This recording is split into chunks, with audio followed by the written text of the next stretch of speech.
Emery County, Utah. San Rafael Plateau, northern section 30 miles southeast of Huntington, October 19th, 1993. The terrain is wild, featuring a series of canyons, narrow gorges, and steep slopes that cut through the semi-desert landscape. There are no trails, no cell service, and no steady stream of tourists. Only experienced hunters, rare geologists, and rangers know how to stay alive.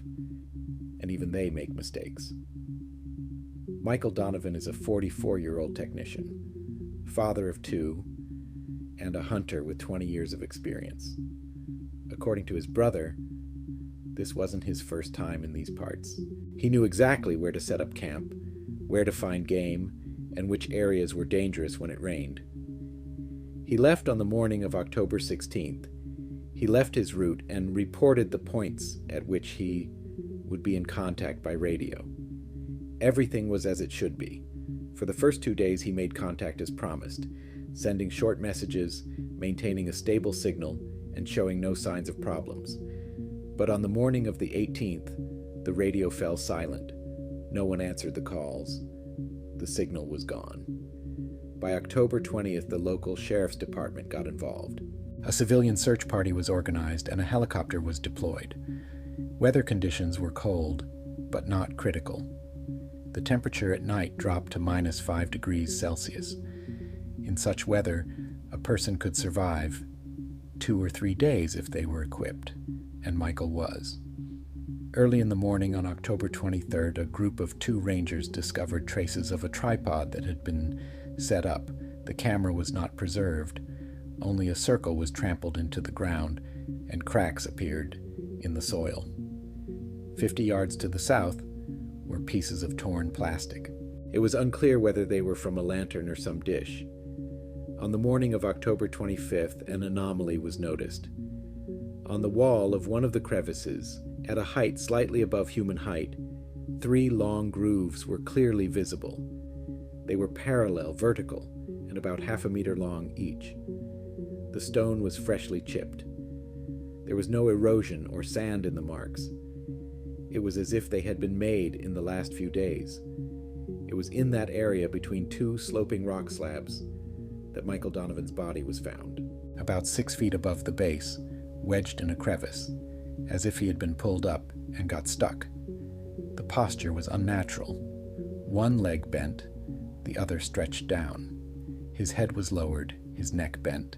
His clothes were intact. There were no signs of a fall. But the most frightening thing was the absence of both hands. The wounds on his wrists were clean, with minimal bleeding. The doctor said there were no signs of a struggle, and the bleeding was insignificant. This means only one thing. The hands were severed after death, or at the very last moment. There were no bloodstains, no signs of dragging, no trampled soil, no animal tracks, no human tracks at all. The official cause of death was hypothermia. However, as the medical examiner noted, there was still residual moisture in the body. This means that death occurred no more than a day before the discovery. The body had been lying in the crevice for no more than 24 hours, although he had disappeared a week earlier. Where he had been all this time is unknown. And here's what else is essential. The location of the body, the height of the marks on the rock, and the absence of blood, all these rule out a fall or an animal attack. Neither pumas nor bears act in this way. There has not been a single recorded case of a predator dragging its prey up a rock and trapping it in a crevice. Most importantly, no one can explain what could have caused the grooves. The laboratory that examined the rock concluded that the scratches were made by something more substantial than the sandstone itself, something with compressive force. But it was not a blade, nor was it a claw in the usual sense.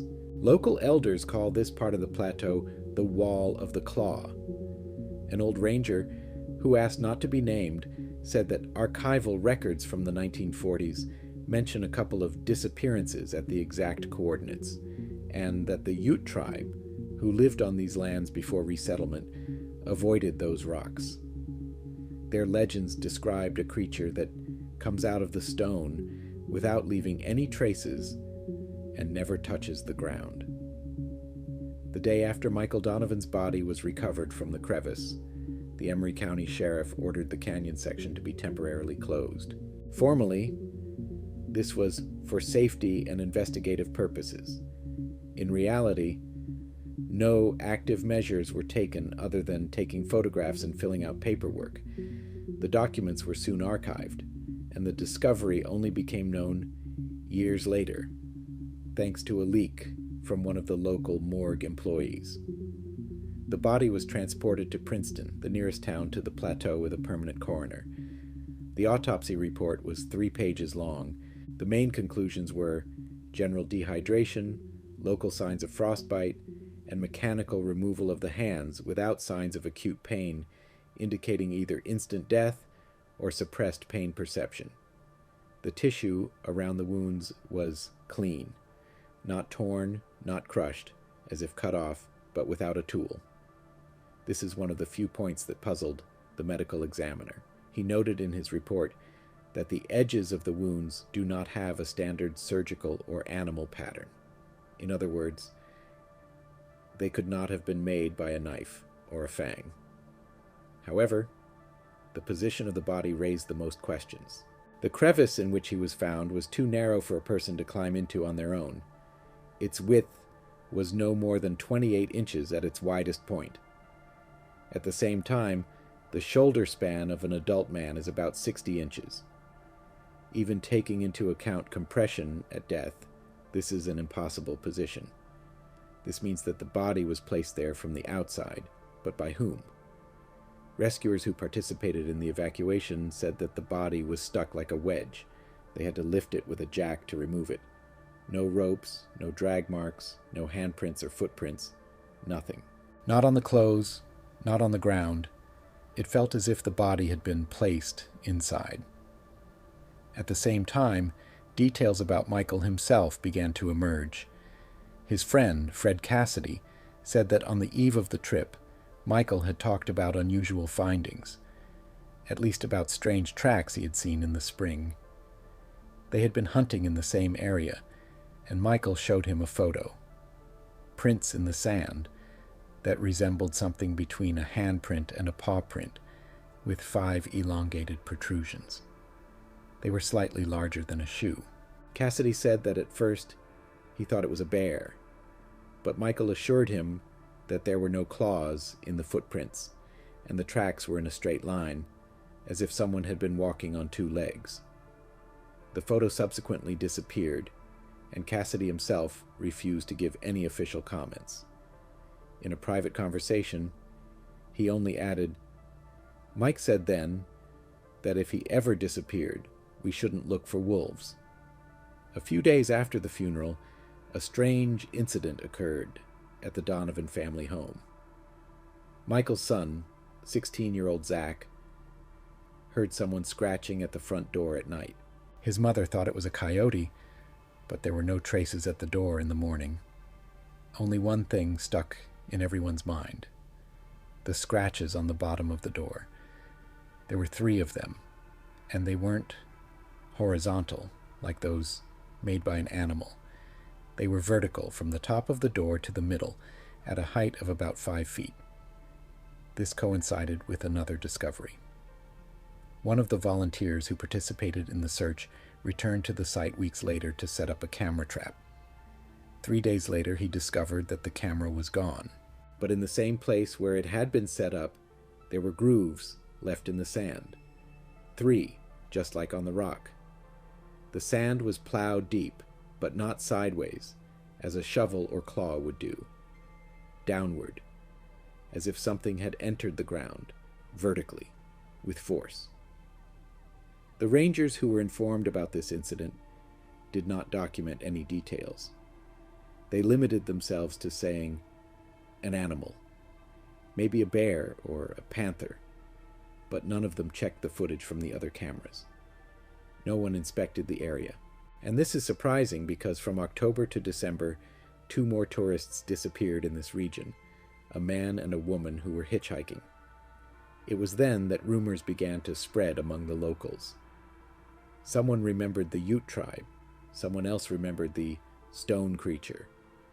And what particularly alarmed the old-timers was that the rock where the body was found began to emit a faint, constant hum at night. One shepherd who was herding sheep in those parts claimed that, in complete silence, a scraping sound could be heard coming from the stone, as if someone were scratching from within. The local authorities did not respond. On official maps of the San Rafael Plateau, the area called Claw Wall remained unchanged. However, those who were aware of it no longer went there. The official investigation into the Michael Donovan case concluded on October 28, 1993. Cause of death: hypothermia. Nature of injuries: postmortem did not affect the outcome. The case files were closed without being sent to court or federal agencies. The only thing that sparked internal discussion in the department was the behavior of the search team, especially the coordinator, a ranger named Stephen H. In an informal conversation, he said that it was unlike any operation he had ever been on. We contacted one of the team members almost 30 years later. He confirmed that 3 crews were working in the area. Still, after the body was found, access to the site was restricted without explanation. His team was unable to return for their equipment. They left with the feeling that something was being kept from them, and this something was felt on an instinctive level. The wind in the crevice was strange, sharp and gusty, but inaudible. The ground in the area where Michael was found was warm, despite the nighttime temperature being below 0. And at that moment, everyone remembered details that had seemed insignificant at first. One of the volunteers said that as he was passing through a narrow canyon near the discovery site, he smelled something. Not rot or an animal, but metallic, damp, like wet iron. He couldn't find the source of the smell, but he remembered that there was a perfectly flat spot nearby, cleaned as if someone had removed all the debris from it. In the canyon's conditions, this is impossible. Later, at the end of November, one of the geologists from the University of Utah, Professor Alan Westmore, who was studying erosion on the plateau, said that in the summer of that year he had noticed an unusual structure in the rocks near the Claw Wall. At a depth of about 8 inches in the sandstone, there were long inclusions, lines of dense mineral resembling metal. He made a cut and sent it for analysis. A month later, he received the answer: an alloy of unknown composition, but with a high content of ferromagnetic particles. There are no analogs in local geology. 2 days after receiving the results, he got a call from a particular federal agent, who politely but insistently asked him to send all the materials to the Salt Lake field office. The professor complied. This was the first thread that led to the assumption that the place where Michael died might be connected not only with legends, but also with something that had long been hidden, perhaps by accident, perhaps intentionally. And, as often happens, everything came to light after the incident that followed. In January 1994, 3 months after the tragedy, a group of 3 tourists, 2 men and a woman, headed to the same area. They had not heard about what had happened. They had not seen the news. They chose a route from a guidebook, bypassing the main tourist trails. 2 days later, they descended into the Claw Wall area. It was there that the incident occurred, which was later recounted only in private conversations. One of the tourists, a man named Lance Harvey, left his tent at 4 a.m. According to him, he heard someone standing nearby. No footsteps, no rustling, just a feeling of presence. He went out with a flashlight, pointed the beam toward the rock, and saw a vertical dent in the sand. It was fresh, with sand still settling around the edges. He said it looked like a footprint, but not from a foot. It was more like the mark left by a long, rounded limb with indentations at the end. 5 indentations, like fingers. The dent was more than 4 inches deep. Lance woke up his companions. They examined the site. There were no rocks that could have fallen. No animals either. There was only one track, and it led to a rock. But most importantly, the rock it rested against had a barely noticeable vertical scratch. At that moment, all 3 decided to break camp and leave. 5 hours later, they were already on the road when a farmer stopped to pick them up. They did not call the police. But a few weeks later, Lance gave a note to a local journalist. That very note, with a description of the footprint and fingers, is still kept in the editorial office's archives. Why did they run away? Perhaps out of fear. Probably because that night before they left, someone had run a sharp object across the fabric of their tent, exactly 3 parallel cuts from the ceiling to the ground, and then it became clear. Whatever had killed Michael had not disappeared. It continued to come out, and it was probably watching. In the spring of the following year, in March 1994, the Utah State Land Protection Service began reviewing the permitted routes in the southeastern part of the plateau, without public explanation, without discussion. Several previously accessible areas, including the area where Michael Donovan died, were temporarily closed due to increased erosion risk.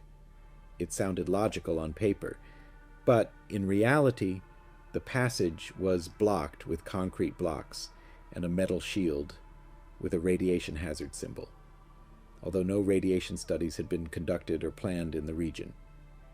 Over the next few months, a strange purge began. A journalist from Princeton who covered tourist routes said that editors were banned from publishing the coordinates of old trails passing through the Claw Wall area. Copies of topographic maps disappeared from the county archives, and a private guide had his personal diary confiscated, which contained notes on routes, including the section where the scratch on the rock was found. Meanwhile, Michael Donovan's family moved to Colorado. They no longer gave any direct comments. But one day, his brother, the same one who first reported his disappearance, left a short letter in the anonymous column of a local newspaper. There were no descriptions, no accusations, just one sentence. It was not an accident. In July of that year, a group of geophysicists arrived at the San Rafael Plateau under the auspices of a private research company. The company's name was not made public. They worked quietly, without an escort. They lived in a van nearby, at the south entrance. 8 days later, they left. After their visit, the region was closed to all private groups. The few who ventured past the blocks reported the same thing. A sound, like a grinding in the rock, could be heard at dawn. It disappeared as soon as the sun rose. One of the farmers who grazed his livestock on the edge of the zone claimed that he had found his sheep drained of blood several times with their lower limbs torn off, and always without any traces of dragging, without pause, without any signs of a struggle. Just a carcass and silence. He reported this to the local Animal Protection Service, but his report was dismissed due to insufficient evidence. After the 3rd incident, he relocated his herd, and he never returned. The final episode, after which many locals stopped even talking about the area, occurred in August 1995. A group of 4 geology students went to the plateau, not to the restricted area, but to a location further north, closer to the San Rafael River. They were going to study the stratification of the rock. Contact with them was lost on the 2nd day. 3 days later, rescuers found their camp. The tents were intact. Food, backpacks, tools, everything was in place. Only one detail stood out. One of the tents had been cut vertically, 3 even stripes running from the ceiling to the ground. And on the nearest rock, new grooves, fresh, similar to Michael's case. The students were found 6 days later, 15 miles from the camp, all 4 were alive, deeply disoriented. 1 had a broken shoulder, 2 were in shock. They did not answer questions. Later, one of them, in a state of partial amnesia, told the doctor that the rock was breathing, that they heard it opening, and that it stood nearby but left no shadow. These words were not taken seriously. The guy was sent for treatment. The case was closed as a psychological reaction to disorientation and stress. But the doctors could not explain why he had a severe burn on the inside of his arm. The burn resembled the mark left by hot metal, thin, curved like a strip with depressions. Years later, the map of the San Rafael Plateau routes has still not been updated. The area around Claw Wall remains a blank spot. No coordinates, no descriptions, no routes, just a no man's land. Officially, Michael Donovan's death was ruled an accident, dehydration, hypothermia, unknown injuries after death. Unofficially, there were too many coincidences, too much silence, too many disappearances, and most importantly, too many identical marks. Always 3, always vertical, always next to a rock. No one will say openly what it was. Not the rangers, not the police, not the geologists, but everyone who has ever been there, at the stone wall where there are no birds, where moss does not grow, and where you can hear a creaking sound at night, has never returned.